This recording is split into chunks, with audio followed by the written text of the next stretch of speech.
Let's get back right here to this idea of property, where property comes from. Okay, this is a quote from John Locke. The two most quoted individuals in the early part of the United States in the Congressional Record, when it was actually called the Congressional Globe at that time, which contained all the debates, the floor debates, and everything that Congress was having. It was the record of Congress. The two most quoted individuals were Adam Smith and John Locke. These were two philosophers from what was called the Scottish Enlightenment period. And they were very influential in the minds of our founding fathers, James Madison, Thomas Jefferson. Okay, and these individuals had ideas on economics and property. And the only other source they quoted more often was the Holy Bible.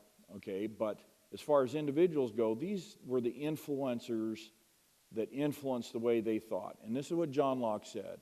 He said, "Though the earth and all inferior creatures be common to all men, yet every man has a property in his own person. This nobody has any right to but himself. The labor of his body and the work of his hands, we may say, are properly his.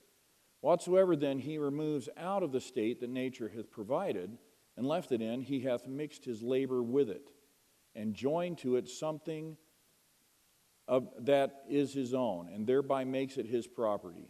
It being by him removed from the common state nature placed it in, it hath by his labor something annexed to it that excludes the common right of other men."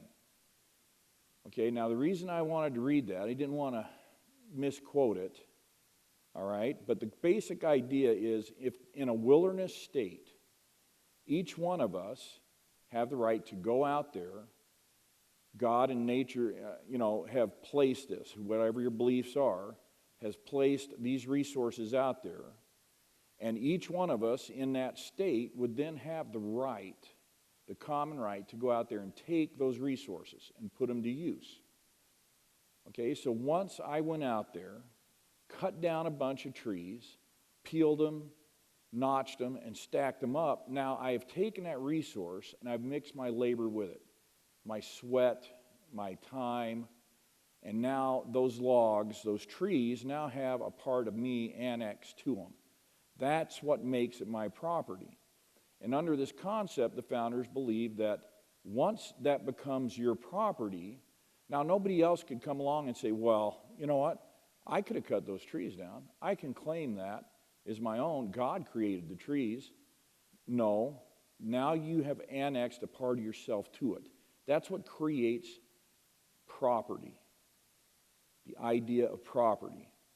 And so this concept permeates all of the public land laws, all of the mining laws, which are under Chapter 30, entitled Mines and Minerals and Mines of the United States Code. All of these laws are permeated with this idea. And I'll give you an example. The Homestead Act, 1862. It has it spelled out. If you want to claim 160 acres, you go out, you have to mark it, you have to cultivate it, you have to improve it, you have to live on it for 5 years, and then it becomes yours. The government will issue you a patent and say, we quit claim any interest in this land, it is now completely yours.